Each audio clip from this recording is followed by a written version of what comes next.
Australian open ఫైనల్లో Spain కుర్రాడు Carlos Alcaraz దుమ్మురేపాడు. Number 1 ఆటగాడిగా అంచనాలను అందుకున్నాడు. ఫైనల్లో సెర్బియన్ స్టార్ నోవాక్ జోకోవిచ్ పై విక్టరీ కొట్టాడు.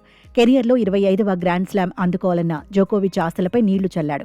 తొలిసారి ఆస్ట్రేలియన్ ఓపెన్లో ఛాంపియన్గా నిలిచి సరికొత్త చరిత్ర సృష్టించాడు. కెరియర్ గ్రాండ్ స్లామ్ అందుకున్న 9వ ఆటగాడిగా రికార్డుల్లోకి ఎక్కాడు.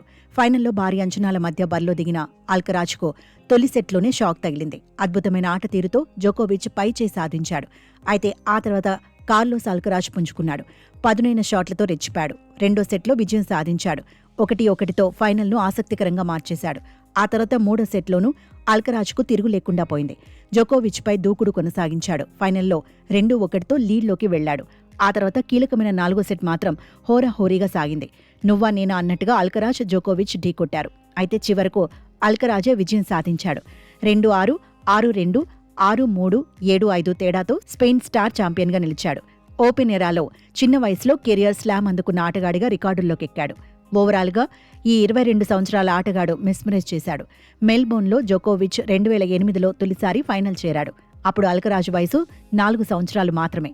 ఇప్పుడు దిగ్గజ ఆటగాడి మీదే కుర్రాడు పైచేయి సాధించాడు.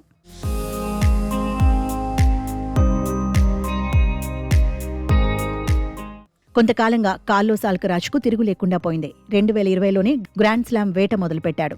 2021లో మెరుగైన ఫలితాలేమీ సాధించలేదు. 2022లో మాత్రం ప్రపంచం దృష్టిని ఆకర్షించాడు. యుఎస్ ఓపెన్లో తొలిసారి ఛాంపియన్గా నిలిచాడు. 2023లోనూ ఒక గ్రాండ్ స్లామ్ టైటిల్ను అందుకున్నాడు. వింబుల్డన్ను సొంతం చేసుకున్నాడు. 2024లో ఏకంగా 2 గ్రాండ్ స్లామ్లు దక్కించుకున్నాడు. ఫ్రెంచ్ ఓపెన్తో పాటు వింబుల్డన్లో విజేతగా నిలిచాడు. గతేడాది కూడా ఆకట్టుకున్నాడు. ఫ్రెంచ్ ఓపెన్ టైటిల్ను నిలబెట్టుకున్నాడు. యుఎస్ ఓపెన్ను రెండోసారి ఖాతాలో వేసుకున్నాడు. అయితే 2026ను ఇప్పుడు ఘనంగా ఆరంభించాడు.